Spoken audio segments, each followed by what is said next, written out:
Hi, morning. Welcome to episode 3 of the 5% Club podcast with me, Bryan Mansell, your host. I'm delighted to be joined by one of the top elite estate agents in the UK, Chris Ellis, who is the MD, CEO, and owner of Harrison's Estate Agents in Kent, in Sittingbourne in Kent. And we're going to have a frank conversation today, Chris, about estate agency, your Rightmove fees hike, which I definitely think you should be talking about. And just a bit about Gazelle. And of course, as with most of this podcast, this is about not an advert for Gazelle, but this is about real life examples of the challenges and the joys. I know you've definitely had some of using the service whilst we try to get this mainstream across the country to help people who are moving do so with more security, more certainty. So how are you, mate? Anyway, good to see you. Good to see you too. You got your 5K run this morning yet? No, I've got the marathon on Sunday, so uh, I'm yeah, my calves have been playing up, so I'm to the point now where I've just had to sort of take it easy and just go all out on Sunday. So Wow. I'm advertising the fact we beat Everton last night in the Merseyside derby. So there's a 1-0. I didn't see the result. I haven't looked. I forgot it was on. What's the score? 1-0 we beat Everton. Finally. We haven't seen the beat for ages. Anyway, sorry about that. So yeah, so you did the marathon, mate. I mean, that's phenomenal because you love your running, don't you?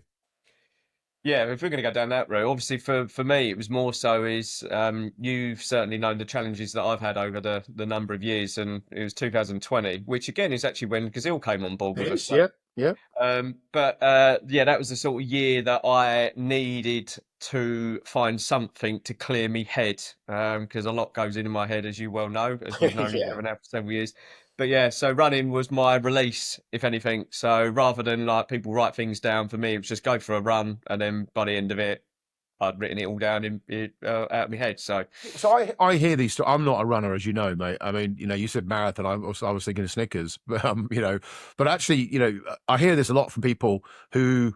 I mean, I go to the gym, and I have no desire to try and look like Arnold Schwarzenegger. I mean, I just literally I went to the gym, started going in lockdown, mainly to get myself like you said, my head right. Because it yeah, was we were all tackling, dealing with things in a different way, weren't we? And I really enjoy that break in the day which gives me a chance to sort of pause, think, reflect, and then start again almost to have a really good second half of the day. And running does that as well, does it then?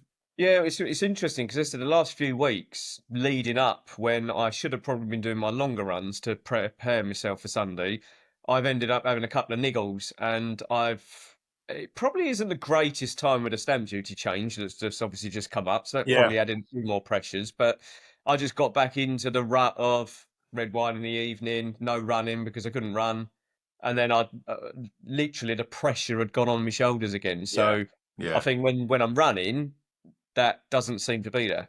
Yeah. No, No, that's good. It's like a definitely, release, gets it out of you. That's good. definitely. So talk about that. So how was the stamp duty deadline? Was it all carnage like everyone expected, or was it always an overhyped media event? If I be completely honest, and I think this is what I feel our industry is classic at doing, is oh everything's hunky dory when it's been. Um, and to be honest, if I go back to it, 2 to 3 weeks ago, I was wishing for the 1st of April. Right. That's complete honesty. I was Yeah. getting to a point where, and then again, it could be technically my fault, but again, one of the things that I've really acknowledged, and I knew I was, is how passionate and how much I care about getting people over the line. Yeah. So I was waking up at 5 o'clock in the morning, texting clients. I was texting them at 10 o'clock at night, which I haven't done for a few years. Yeah. And that was my own fault, but it was at the point where it was needed. And fortunately, bar the odd one that wasn't on a reservation agreement, that again, to be honest, they split up. So our seller actually would have been compensated over that, but decided he didn't want to do it, and we had one big fall through there. But other than that, we had a stonking month in the sense that we got all our deals through that we needed to, and then one of them, which was a deal of three, went through on the wire on a simultaneous on Monday. So that was all fun and Oh, games. that's good. So, Was it but just like a case of it's people under a lot of pressure? It was you found that the public were feeling a lot more pressure than they would normally feel because of the deadline, and that was being sort of shared with you.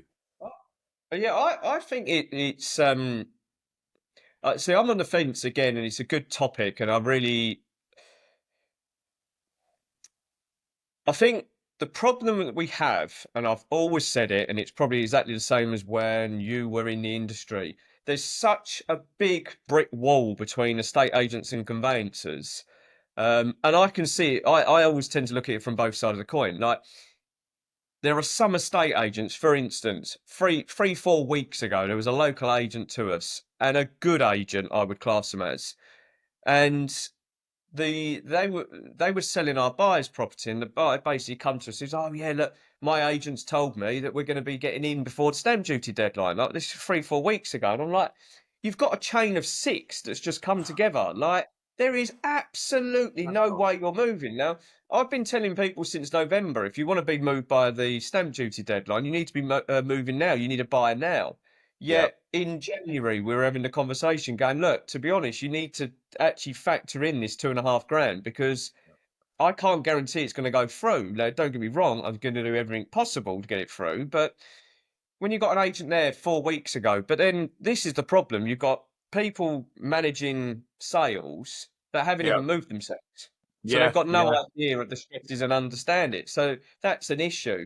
Then you've yeah. got some conveyancers, and I know they're busy, that just shut up shop and won't talk to anybody. Because again, I appreciate their workload's quite high, but Yeah. I've worked with one particular conveyancer that it's just been phenomenal. Like, he's been texting me in the morning, going, "Right, again, those 5 o'clock, 6 o'clock texts, he's been talking to me, right, right, what can we do today to get over the line?" So it was actually a partnership rather than "Oh, I'm not going to talk to you because you're an annoying little estate agent." Yeah. And that was the difference, and that was the reason. And we had quite a lot of deals on with that solicitor, and it's quite ironic that, yes, all the ones that we aim to get through have gone through because we were working together. I could And it's probably we interesting. could I was reading.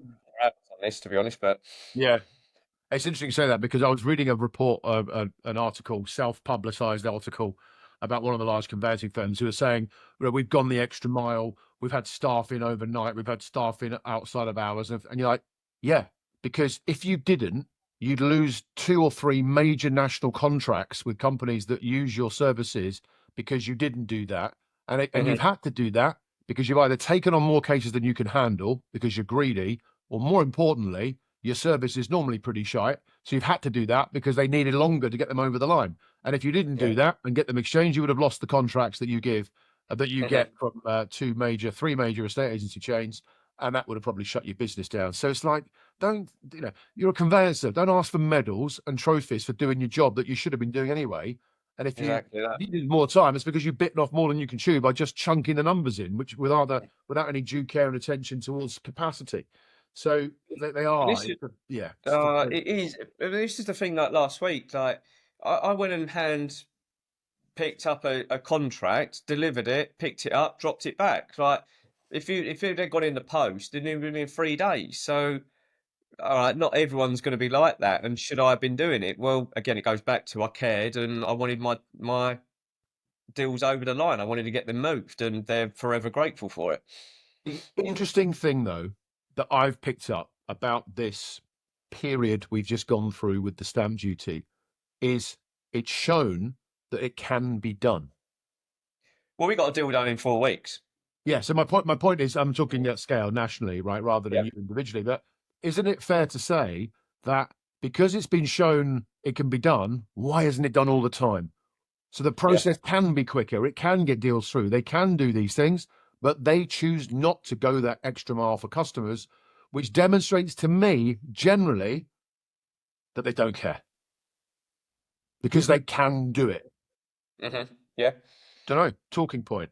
Anyway, well, I'm glad you came out the other side of it. You've had a stonky month. That's really good to know. So we've been working together. You were one of the brave souls that put some faith in me a number of years ago, as we talked about, when Gazelle was literally a small baby crying in its crib, and I was trying to get it off the ground. And you had some faith in me very early on with this. So I want the listeners, which will be a lot of agents that are working with Gazelle and who maybe are too scared to get it started or don't quite know how to do it, or I don't know really why they wouldn't, because it's a hell of a USP, but that's up to them. And this is for them really, for you to give them some honest feedback. We have no script, right? We haven't rehearsed this before today. This is a straight chat between two people that are very transparent, very honest with each other. So don't hold back on it. So can you talk us through the experiences you've had, why you brought Gazelle in, what challenges you've had, and also hopefully what successes you've had on the other side of it? Yeah, so I think if we go back to pre-COVID, obviously we'd met prior to that, and there was various things that we had on point. But one of the things that we discussed at length was securing deals and stopping deals from falling through. So, and I remember it clearly when we was in actually COVID, we had a chat, and you called me. It was probably about 8 o'clock at night, and you rang me all excited. Go, Chris, right? I've got the solution. I was like, all right, hit me with it. I can't remember the words, but it was something along the lines of, right, I've got the sort of product that we can work on that's going to obviously stop deals falling through. I was like, great, talk to me. And I remember you pitching it to me, and obviously when we come out on the 13th of May 2020, and I remember it quite clearly because it was my wedding anniversary, so that went down really fast. We came out of the out of the blocks, and it was like all systems go again. And it was like, okay, right, we've got this new product now, and yeah, we can actually reduce our fall through rates. Bearing in mind, I think at the time it was ridiculous, wasn't it? Like 1 in 3. Yeah. It was probably higher than that, wasn't it, at Yours the is time? higher. Yeah, yours is about 35% ish. But on average, I think 1 in 3 houses fall through, and it's just like it's just ridiculous. So yeah, you wanted me to be honest, and I think that you've obviously suggested people talking to me if about actually bringing this in. And the Yeah. same conversation you have with a lot of people is like, I had a wobble in that year of 2020. I thought it was a great idea and I loved it. And there was one particular case that I didn't agree that it went over and a buyer withdrew because of a development that was round the corner. He was on the management company. He should have known exactly what was going on. And it ruled in favour of the buyer. And it left a really sour taste with my seller, Yeah. which obviously it was a case of it got directed at me, and it was like, Chris, you said this was going to stop us doing it, and it was like, yeah, I did, and I didn't agree with it at the time, and it got a wobble, and again, complete transparency, I had a deal after that where a seller said to me, and because I was sort of on the fence, I was like, I can't recommend it at the moment, and Yeah. that is the honest truth. But then I looked at it and I was like, okay, fine, it's going to work. I do believe in it, but we need to get better at avoiding these potential obstacles going forward. So it was just again another learning opportunity. So we continue doing it. The struggle, and it's only really what I've noticed now. Bearing in mind, I've had a big changeover of staff, as you well know. Yeah. The staff, I at the time before, I believe the staff members believed in the product, but yet it's quite apparent that afterwards they didn't actually believe in the product. So, and it was a case of we were very weak in actually suggesting it to people. So, um, now that I've got the new team with me, everybody's used to reservation agreements. And I look at the statistics and I think what we've done close to 400 reservation agreements now, I think we are at there or Yeah. thereabouts. I know it's high freeze. Um, since 2020, and for me, when you say, right, the national average in 1 in 3 houses falls through, our fall through rate is 17% overall, but with a reservation agreement, we've got a 94% completion rate. The Yeah. statistics don't lie. So for me Yeah. now, I know they do work. Yeah. We've had a classic one as well, actually. I've just wound up thinking where we had a buyer for a property, and this is even with my new team recently. Now, I know with every seller I go out and speak to, I know that they're 100% committed on the reservation agreement. And we had a buyer, went round, had a look, 5 grand over the asking price. Sounds great. First time buyer, happy to do the reservation agreement because we talk about it on every viewing that we do. Got it all agreed, subject to reservation agreement. Mum gets involved, who is an estate agent from a corporate company that you know very well. I won't mention them. And it came back, and she had a go at one of my staff members because we were conditionally selling, Which is not the case yet. which again just speaks volume of our industry. But I don't want to doubt it too The much. irony of a corporate agent, sorry, mate, the irony of a corporate agent accusing an independent of conditionally selling. I know it's yeah, it's an interesting point, isn't it? And then when you look at their fall through rate, and it's saying like 36%. But anyhow, it's yeah. So she obviously went down this road. As I said, we don't get referral fees from it. I just believe in the product. So Yeah. and it's again something that hasten to add is our sellers wanted to do it, and team member, a couple of them went to me. She went, "Oh, well, we've got this deal at the moment. Obviously, it ties up X, and the buyer doesn't want to do it." Okay, fine. She went, "Well, what should we do?" I went, "Continue marketing. You've had 4 inquiries come in overnight. We do continue marketing." "Oh, yeah, we don't want to lose the buyer." "I don't care. Speak to the seller. See what he says." Went to the seller. Seller wants to do it. Yeah. What? It's not my instructions now. It's the seller. Right. Anyway, went back to it. Over the weekend, we had another offer from a buyer out of courtesy. We went back to this first time buyer and said, "Look, we've got another offer on the table. Where you're at is subject to a reservation agreement. Do you want to do it?" "I want to do it now." "Oh, that's interesting." Um, Ironically, well, not ironically, but anyway, we went with this new buyer. And then next thing you know, the new buyer was refusing to do it. So we went back to the old buyer and said, "Look, you've got an opportunity now. Do you want this house? Yes or no? If you do, we need the reservation agreement signed." She said yes. And within 40 minutes, it was all signed and done. And Bang. then we then not got rid of. Technically, we did. We got rid of the other buyer. Well, I mean, you got rid of them, did you? And you're not the mafia, but what you actually did is that you went back and said to them, the seller wants to go with someone that's prepared to match their commitment, which is what the essence of this is all about, right? Yeah, and again, both had the opportunity. Yeah, The new yeah, person did; he refused to do it, and ultimately, yeah, as I said, it wasn't got rid of. Yeah, it's the wrong way of putting it. But yeah, we gave them. We're fair. We are fair in what we do. They yeah, had the opportunity, and he had 2 days to sign it, so it wasn't a case of he had 5 minutes. yeah, But for me, it just shows the strength, and ultimately, somebody want to do it. Now we've got a seller now that's protected, yeah. and we know they're committed. So. How do you how have you changed your approach to appraisals and everything else using this as a tool? Well, again, the figures and where I went through now, we've we got a particular 12-step plan that we go through, and I go through all 11 steps. It sounds great, but it's all pointless if we don't do number 12, and number 12 is secure your sale. So that's the last thing that we do. I've used them. I've sold my nan and granddad's property recently. My Yeah, family weren't 100% on doing it, but again, strongly, well, I said we've got to do it. My best friend's just done one recently. Again, for me, it's that's how much I believe in them. But the appraisal is the 12-step plan. 12.12 is secure your sale. Here's the statistics. Do you want to be 1 in 3 houses that falls through, yeah, or do you want to be less than 1 in 10?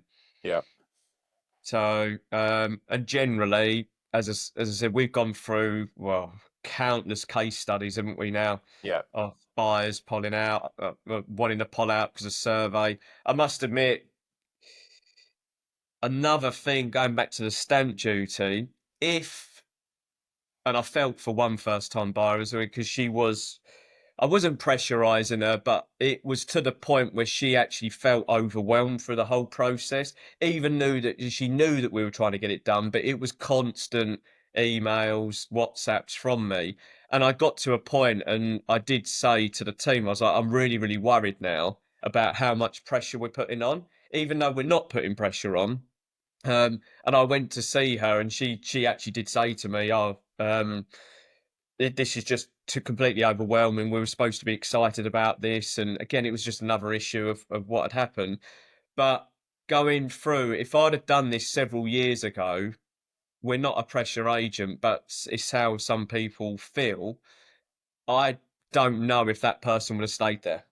Do you mean when you talk about this, are you talking about she felt pressured by the process of buying the house or about specifically the reservation? Process Oh, of okay, buying the house. fine. Yeah, Right, sorry, right. but the reservation agreement she was more than happy to do, Yeah, because again it was something that the seller had 2 failed deals prior to that, yeah, which were in a reservation agreement, which we actually got paid for. But yeah, I think it's because of the pressures of the timeline, and in any situation, if there was a specific timeline, 4 weeks, that's like a phenomenal time frame to get yeah. things through. Um, I would have been worried on any of these deals that were on this time pressure constraint without a reservation agreement. I think Yeah. in the past, people would have acted. emotionally rather than logically. And the emotion would have been, this is too much, I can't do this. Whereas the logic is, well, actually, I'm going to have to pay £2,000 if I pull out. Yeah. Yeah. Yeah. So Exactly. it's. I'll never know, but I do feel, based on my experience of 20 odd years now, that people do act when they're stressed and overwhelmed. Yeah. Emotionally, isn't it? It's an emotional situation. Anyway. Yeah. Okay. Well, look, let's wrap it up. Thank you so much. Any other comments you've got for agents about Gazelle? I suppose the It's really interesting, actually, because I'm going to go back several years, and I remember being at one of the Property Mark conferences, and I've stopped going to these because, again, it was all talk, talk, talk, and no action. But yeah. I remember being in a room of God knows how many agents. It was packed out, and one of the questions was, if we could do something to protect deals from falling through, would agents be up for it? Every single estate agent in that room put their hand up. Yeah. Yet nobody wants to change. Yeah. Yeah. So again, it goes back to and this is the problem. Again, look at the estate agents, conveyancers, right? This is where I think estate agents are wrong, is because we talk the talk. Oh, we want change, but then we haven't got the balls to go and do it. Yeah.